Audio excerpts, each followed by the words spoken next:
There are 77 sirens in Sioux Falls to alert you when there is a tornado, but not all of them went off overnight. Mayor Paul Tenhaken confirms only some of them sounded, and he is blaming a human error for the incident. Keloland's Brady Mallory has been update from Mayor and is also talking with the homeowner who says he was waiting for the sirens to know if he was in danger. Brady? Well, check out this tree on Phillips Avenue. This is the type of damage why people are wondering, why didn't all the sirens go off last night? Mayor Paul Tenhaken says if a storm is approaching, those sirens are designed to alert people who are outside. So if you're inside, you might not hear it. Well, a lot of you messaged us and said you didn't. Tenhaken says all of the sirens work just fine, but he's not shying away from talking about why the city didn't activate all of them. Widespread damage, houses and businesses left in ruins. This is the nightmare people in the area are dealing with.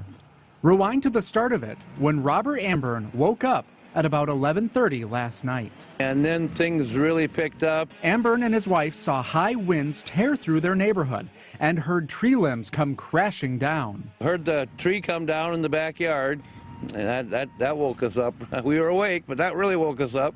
But heard no sirens, so we didn't think we were in any danger, so we just stayed on the bed there and listened to it and watched it. A lot of people have been asking, why didn't the sirens go off? Mayor Paul Tenhaken says sirens didn't go off throughout the entire city because of a human error. He says the 911 dispatch center waits for guidance from the National Weather Service to activate the sirens. The system works as you have the opportunity within the software to either turn them all on or turn portions on.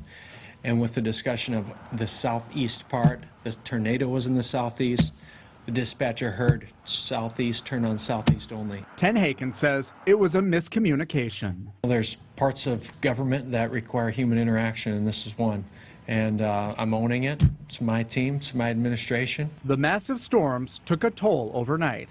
Fast forward to today, and you'll hear prayers of gratitude coming from Amburn. Thank God that nothing happened and no one lost their life in this. And this isn't the only tree like this around town. There is quite a bit of damage like this no matter where you drive.